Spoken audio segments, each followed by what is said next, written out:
He thought sending her outside would make the problem disappear, but he had no idea that in less than a minute, every dollar in his bank would stop moving. The morning light spilled across the polished marble floors of Hale and Crown Bank, reflecting off glass walls and chrome fixtures that whispered wealth in every direction. And at the center of it all stood Richard Hale, tailored suit, silver tie, posture sharp with authority, a man who believed he could read people in seconds and judge their worth just as quickly. And when Olivia Bennett stepped through those doors in a simple gray sweater, worn jeans, and flat shoes dusted from the sidewalk, he didn't see a client. He saw an inconvenience, something out of place in a space designed for exclusivity, and that was all it took. Olivia paused just inside the entrance, her eyes quietly scanning the room, not with curiosity, but with familiarity, as if she had seen this place before in ways no one else could understand. Her expression calm, steady, almost detached from the low murmur of conversations and the soft tapping of keyboards echoing across the room. And for a brief moment, one of the junior employees behind the counter glanced at her with a flicker of recognition, something unspoken, something uneasy, but it vanished as quickly as it came. Richard noticed none of that. He was already walking toward her, his polished shoes clicking sharply against the floor, each step deliberate, each glance dismissive. And when he stopped in front of her, his eyes moved from her face to her clothes and back again with the kind of calculation that had shaped his entire career. "Ma'am, we're currently assisting our priority clients," he said, his tone smooth but edged with quiet condescension, gesturing subtly toward the seating area near the entrance. "You can wait outside until we're ready." The words landed softly, but the meaning echoed louder than any raised voice, and around them, a few customers turned their heads just enough to notice, their expressions barely hiding curiosity, some even faint amusement, the kind that comes when someone is quietly put back in what others assume is their place. Olivia didn't react the way most people would. There was no confusion, no protest, no visible discomfort, just a stillness, her eyes meeting his for a second longer than expected, steady and unreadable. And then she asked, gently, almost politely, "Outside?" Richard gave a short nod, already turning away as if the matter was settled, as if she were just another passing interruption. And that was when something shifted, something so subtle no one noticed it at first, not the customers, not the staff, not even Richard Hale himself, because Olivia didn't argue. She didn't raise her voice. She simply stepped back, pulled her phone from her pocket, and looked at the screen for a brief moment before typing a single line, her fingers moving with quiet precision. And as she pressed send, she lifted her gaze once more toward the bank, her eyes calm, almost sympathetic, as if she already knew what was about to happen. And somewhere deep within the building, beyond the polished counters and private offices, beyond the hum of servers and encrypted systems that powered every transaction, something unseen began to respond. Olivia stepped just beyond the glass doors, the cool morning air brushing lightly against her face as the city moved on without noticing what had just been set in motion behind her. And for a few seconds nothing appeared different. The bank continued its rhythm inside, keyboards clicking, printers humming, customers signing forms with quiet impatience, and Richard Hale had already returned to his office, adjusting his cufflinks as if the interruption had never happened, convinced he had handled the situation efficiently, professionally, exactly the way a man in his position should. But then it started, subtle at first, almost easy to dismiss. A single transaction terminal at the far counter flickered, the numbers on the screen hesitating for just a fraction of a second longer than normal before updating. The teller frowned, tapping the screen lightly as if it were a minor glitch. And a few feet away another employee paused mid-sentence, staring at her monitor as the cursor froze in place, blinking once, then not at all. And across the room a customer attempting to transfer funds shifted uncomfortably as the confirmation message failed to appear, the silence stretching just a second too long, then two, then three, and something in the air began to change. Richard noticed it when his office phone buzzed twice in quick succession, an internal alert that rarely triggered without cause. He picked it up with mild irritation, expecting a routine question, but the voice on the other end carried a tension he could not ignore. "We are seeing delays across multiple systems," the IT supervisor said, trying to keep his tone controlled. Transactions are not processing in real time. Richard leaned back in his chair, his expression tightening slightly. Then, fix it, he replied, dismissive, as if problems like this existed only to be solved quickly and quietly. But even as he spoke, his desktop screen dimmed for a fraction of a second, the numbers on his dashboard freezing mid-update, and that was when the murmurs outside his office began to rise. Out on the main floor, confusion spread like a ripple through still water, one customer after another realizing something was wrong. Cards declined, transfers paused, balances refusing to refresh, and the employees who just moments ago had carried themselves with calm professionalism now exchanged uncertain glances, their voices lowering, their movements slower, as if any sudden action might make things worse. And then the first real wave hit. Every active transaction on the floor stopped at once, screens locked, error messages blinking in identical patterns across every terminal, not chaotic, not random, but precise, coordinated, deliberate. The room did not erupt into panic. It did something far more telling. It fell into a strained, unnatural quiet, the kind that settles when people sense something larger than a simple malfunction, something intentional, something controlled. And at the edge of it all, near the glass doors, one of the junior employees turned slightly, her eyes drifting outside, as if drawn by instinct rather than logic. And there, standing calmly on the sidewalk, Olivia Bennett looked back through the glass, her posture unchanged, her expression composed, as if she were simply waiting, not for service, but for something inevitable to unfold. And inside, without understanding why, a few people felt it at the same time, that quiet, unsettling realization that the situation was no longer under their control. Richard Hale stepped out of his office with measured urgency, the calm confidence he had carried just minutes earlier now replaced by something tighter, something less certain, as he scanned the main floor and saw what no manager ever wanted to see. Employees frozen at their stations, customers standing still with cards in hand, eyes shifting from screens to each other, waiting for answers that no one seemed able to give, and the silence, that unnatural silence, pressed against the glass walls. Like a weight. "What is happening?" he demanded, his voice cutting through the stillness. But it did not restore control the way it usually did. Instead, it exposed the lack of it, the IT supervisor rushing toward him with a tablet clutched tightly, his face pale under the overhead lights. "It is not just this branch," he said quickly, his words carefully chosen but unable to hide the urgency beneath them. "We are seeing a system-wide halt. Transfers, withdrawals, internal routing, everything has been paused." At the core level, Richard frowned, his mind rejecting the scale of what he was hearing. "That is not possible," he replied. But even as he said it, a large display screen behind the counters flickered and refreshed, only to show the same message across every panel. "Processing temporarily suspended. Please wait." And the repetition of those words, across every system, every terminal, every device, made something clear that no one wanted to say out loud. This was not a malfunction. A woman near the front desk let out a quiet breath she did not realize she had been holding. Another customer lowered his phone slowly, staring at the blank confirmation screen as if it might suddenly change if he waited long enough. And one of the junior tellers whispered under her breath, "It is like someone pressed pause on everything." And though it was meant to be a passing remark, it landed heavier than expected, because it felt true. Richard turned sharply, his gaze sweeping toward the glass entrance, drawn by something he could not quite explain.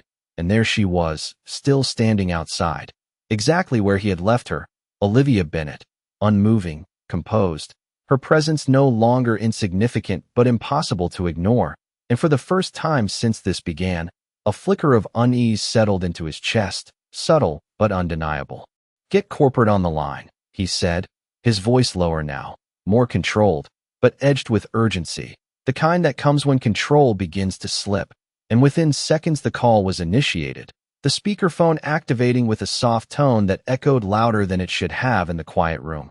And when the voice on the other end answered, it was not the usual chain of support staff or regional supervisors. It was someone higher, someone who did not waste time with introductions.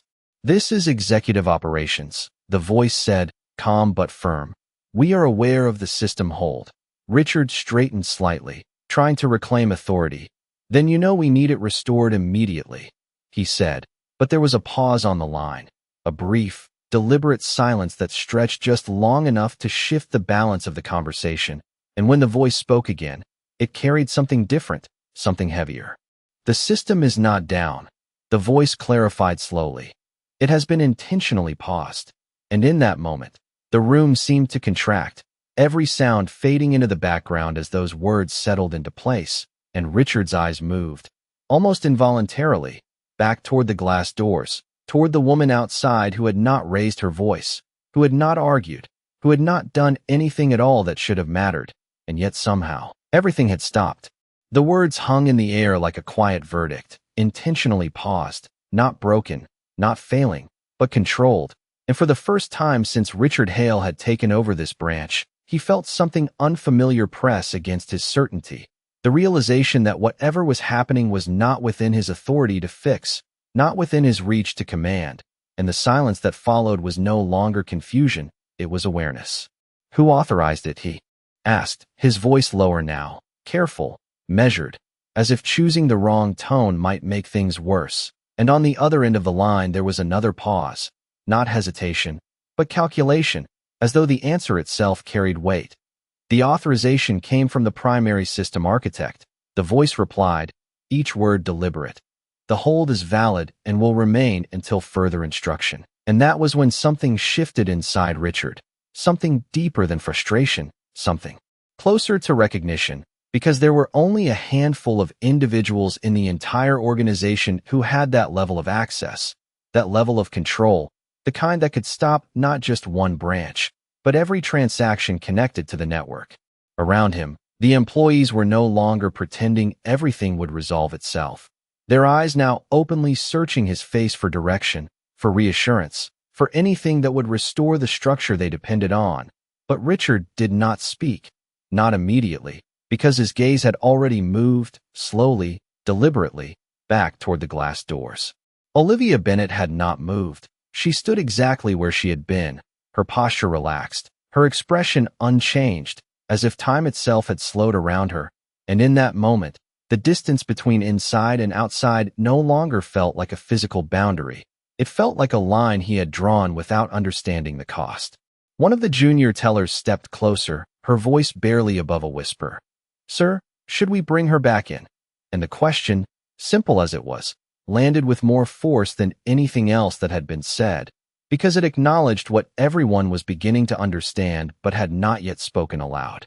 Richard inhaled slowly, the polished confidence he had worn like armor now cracking under the weight of realization, and without another word, he moved toward the entrance, his steps slower than before, no longer sharp, no longer commanding, but careful, deliberate, as if each one mattered.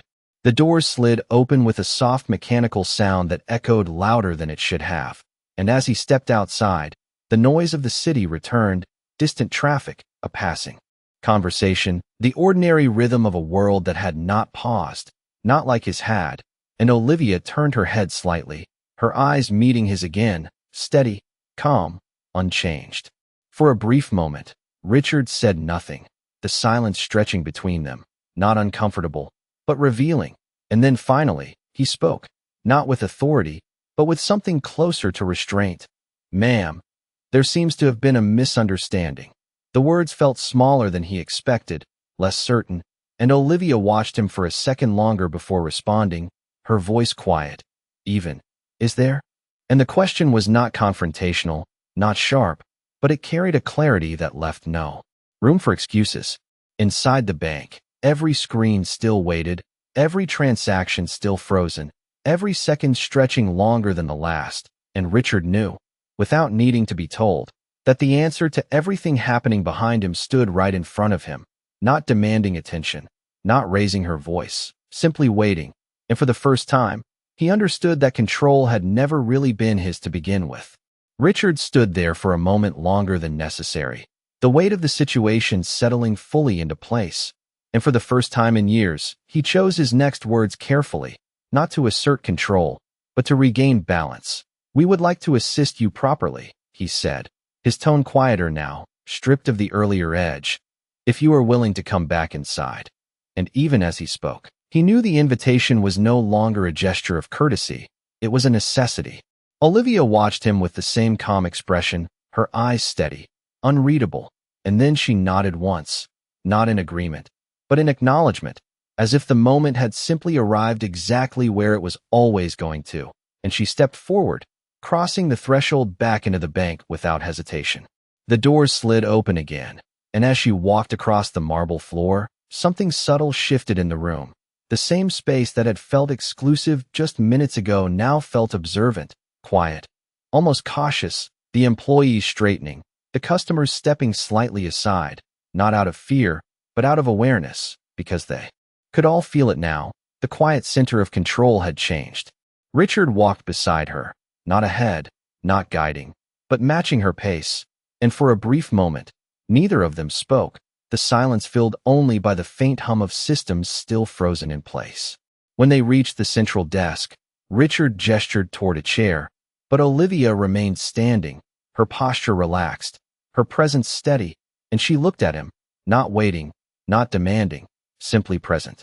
"What do you need from us today?" he asked, the question direct, without assumption, and Olivia answered just as simply.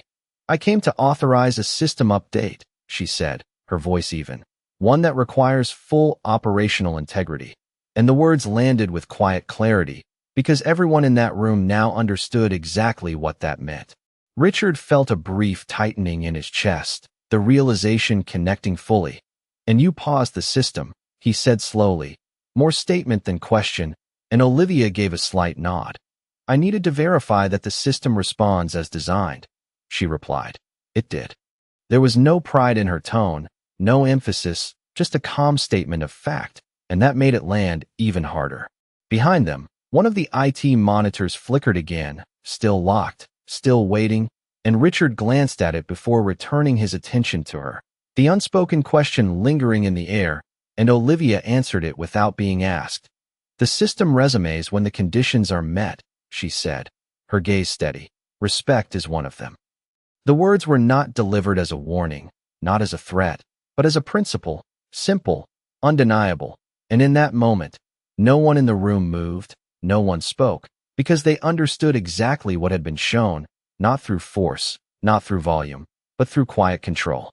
Richard lowered his gaze briefly, not in defeat, but in recognition, and when he looked back up, his voice carried something new, something grounded. "We are ready to proceed," he said, and Olivia gave a small nod, reaching into her bag, retrieving a single document, placing it gently on the desk, and as she did, somewhere deep within the system, unseen but unmistakable, the pause began to lift, slowly, deliberately, one process at a time, as if the entire network itself had been waiting for this exact moment to move again. The document rested on the polished surface between them, unremarkable in appearance. A single sheet of paper in a room, filled with far more expensive things, yet every eye in the bank seemed drawn to it, because everyone could feel that whatever it represented carried more weight than any account balance or transaction ever could. And Olivia did not rush. She did not explain. She simply placed her hand lightly on the edge of the page and turned it toward Richard, allowing him to read it for himself. Richard leaned in, his posture no longer rigid, his confidence no longer automatic, and as his eyes moved across the text, something in his expression shifted, not dramatically, not suddenly, but undeniably, the recognition settling in piece by piece, the authorization codes, the embedded signatures, the identifiers that only existed at the highest levels of the institution, and then the name, not printed boldly, not highlighted, just present, Olivia Bennett, followed by a designation that few people in the entire organization had ever seen in person: Chief Systems Architect, Core Infrastructure Division. For a brief moment, Richard did not move, the room around him fading into a distant blur as the meaning fully formed.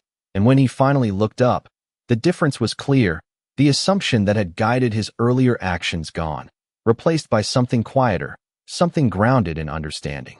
"You built the system," he said, not as a question, but as a realization, and Olivia met his gaze without hesitation. "I designed how it responds," she replied, her voice steady, "including when it stops."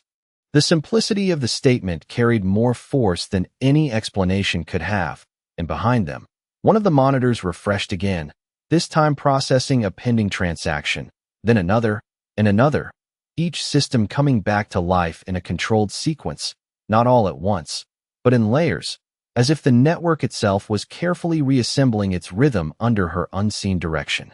The employees began to move again, cautiously at first, then with growing confidence, voices returning in low tones, customers glancing at their screens as confirmations finally appeared, and the tension that had filled the room slowly released, replaced by something else, something closer to respect. Richard straightened slightly, but he did not return to his earlier posture. He did not step ahead. He did not reclaim the space in the way he once would have. Instead, he remained where he was, acknowledging the shift without needing to announce it. And when he spoke again, his voice carried none of the earlier dismissal. "We appreciate your patience," he said, the words deliberate, sincere, and Olivia gave a small nod, not as acceptance, but as acknowledgement of the moment passing exactly as it should. She gathered the document, sliding it back into her bag with the same quiet precision she had shown from the beginning, and as she did, the last of the system indicators cleared, every transaction resuming, every process flowing as if nothing had happened, and yet everything had changed. Around them, the marble floors reflected the movement of people returning to their routines, but the room itself felt different, not louder, not busier, but aware, as if something invisible had been revealed and could not be unseen. And Olivia turned slightly toward the exit once more, her presence no longer questioned, no longer overlooked, simply understood, and as she walked, no one stopped her, no one spoke. Because there was nothing left to say, the lesson had already been delivered, not through words, not through force, but through a moment of quiet control that no one in that room would ever forget. The glass doors closed softly behind Olivia as she stepped back into the daylight, and for a moment, the world outside continued as if nothing had happened, cars passing, distant horns echoing, people walking by without a second glance, unaware that just a few feet behind that glass, an entire financial system had paused and resumed at the quiet command of a woman they would never notice, and inside, the bank slowly returned to motion, but not to normal. The difference was subtle, almost invisible to someone who had not witnessed it, but to those who had stood there in that silence, who had watched the screens freeze, who had felt control slip from their hands without warning, nothing felt the same. Richard Hale remained standing near the central desk, his posture still, his eyes following the space where Olivia had been just seconds ago. And though the transactions had resumed, though the system was functioning again, something within him had not returned to its previous state, because for the first time, he understood the gap between authority and understanding, between managing a system and truly knowing it. Around him, the employees moved carefully, their voices quieter than before, not out of fear, but out of awareness, a recognition that the rules they thought they understood were not as fixed as they had believed, and one of the junior tellers glanced toward the entrance again, as if expecting Olivia to reappear, as if the moment had not fully ended, and perhaps in a way, it had not. "Everything is operational," the IT supervisor said softly, approaching Richard with a tablet, the data now stable, the metrics returning to normal ranges, but even he did not sound entirely certain, as if the word normal had lost some of its meaning, and Richard nodded once, slowly, his gaze shifting from the numbers back to the room, seeing it differently now, not as a place he controlled, but as a place he was responsible for in a deeper way. A customer approached the counter, completing a transaction that had been interrupted, and the teller handled it with a level of attentiveness that had not been there before, every word more careful, every gesture more considered. And across the room, another employee straightened a stack of documents, glancing briefly at the glass doors, as if reminding herself of something she did not want to forget. Richard took a step back, then another, his movement unhurried, thoughtful, and he looked down at his hands for a brief moment. The same hands that had gestured dismissively earlier, the same hands that had pointed someone outside without hesitation, and now, they felt different, not weaker, but more aware of the weight behind even the smallest decision. He turned slightly toward his office, then paused, his attention drawn once more to the entrance, and though Olivia was gone, her presence lingered in a way that could not be explained, not as a memory, but as a shift, a quiet recalibration of everything that had seemed certain before. No announcement was made. No formal acknowledgement of what had occurred. The bank did not document the moment, did not record it in any report or system log, but every person who had been there carried it with them. In the way they spoke, in the way they looked at the next person who walked through those doors, in the way they chose their words before making a judgment. And as the day moved forward, one transaction at a time, one customer after another, the space continued to function, but it did so with a quiet understanding that had not existed before. The realization that power did not always arrive loudly, that control did not always need to be seen, and that sometimes the person standing quietly at the door was the one holding everything together all along. The rest of the day moved forward with a quiet precision that had not been there before, as if every action inside the bank now carried an invisible weight. Every interaction shaped by something none of them could fully explain, but all of them had felt. And Richard Hale remained in his office longer than usual, not because there was more work to do, but because there was more to understand.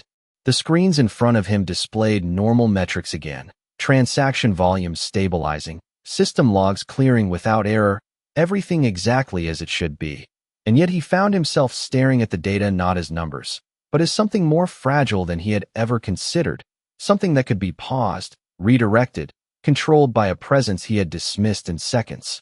He leaned back slowly, his fingers resting against the edge of his desk, replaying the moment in his mind, the tone of his own voice, the gesture toward the door, the assumption that had guided him without question, and for the first time, he examined it not as a decision, but as a reflection of something deeper, something he had never needed to challenge before.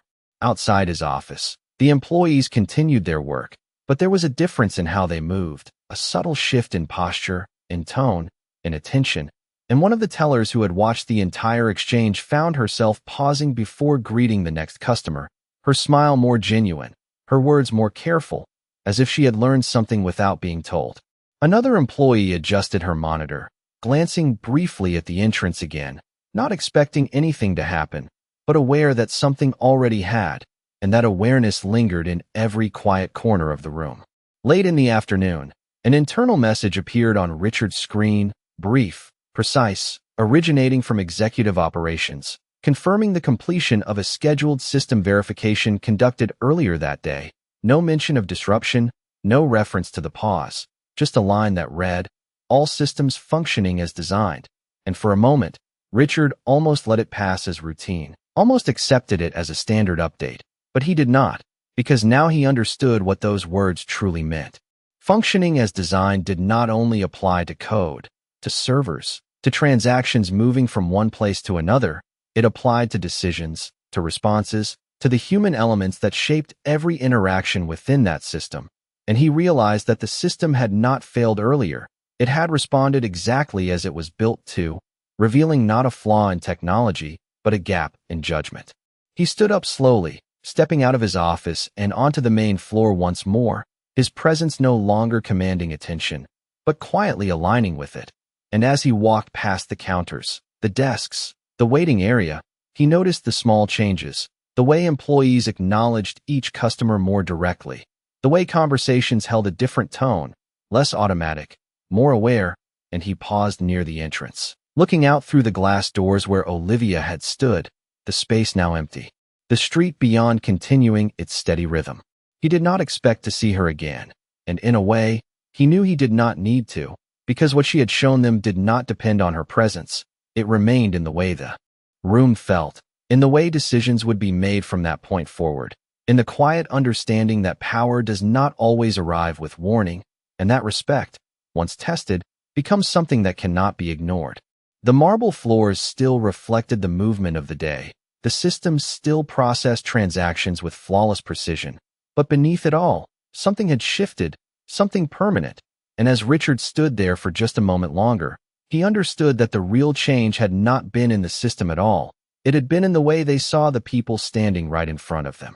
The sun dipped lower over the city as the final hours of the day unfolded, casting long reflections across the glass facade of the bank. And inside, the steady rhythm of transactions continued without interruption, precise, controlled, functioning exactly as designed. yet no one inside experienced it the same way they had that morning. Richard Hale remained near the front longer than usual, not because he needed to supervise, but because something in him had chosen to stay present, to observe rather than assume. And as each customer approached, he noticed details he had overlooked before: the hesitation in someone's voice, the quiet confidence in another's posture, the subtle ways people carried themselves beyond what their appearance suggested. And for the first time, those details mattered. The employees mirrored that change, their interactions no longer automatic, no longer filtered through quick judgment, but shaped by something slower, something more deliberate. And though no one spoke about what had happened, the memory of it guided every exchange, every decision, every glance across the room. Late in the afternoon, a young man entered wearing work clothes dusted with paint, his hands rough, his expression uncertain, and for a brief second, one of the tellers almost defaulted to old habits, almost categorized him before he spoke. But she did not. She greeted him fully, listened carefully, and processed his request without hesitation. And when he left, there was a quiet understanding between them. A moment that might have passed unnoticed any other day, but now carried meaning. Richard watched it happen, not intervening, not directing, simply observing. And in that moment, he understood that the system Olivia had tested was not only digital. It was human, built from countless small decisions that either upheld or failed the principle she had made clear. As the final customer of the day exited and the doors prepared to close, Richard took one last look across the room: the marble floors, the polished counters, the screens that had once frozen now glowing steadily.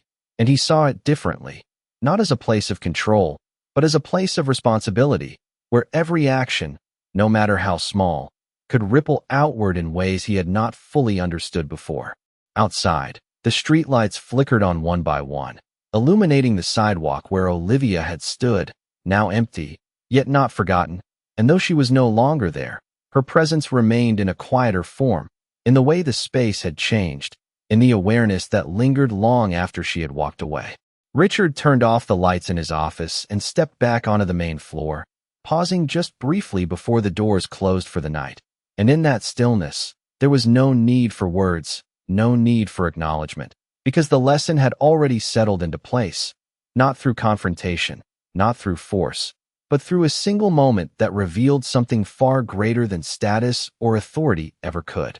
And as the doors finally closed and the room fell silent, it was not the silence of uncertainty that remained, but the silence of understanding, the kind that stays long after the moment has passed, reminding everyone who was there that respect is not given to appearances, but to the quiet truths people carry with them, whether the world chooses to see them or not.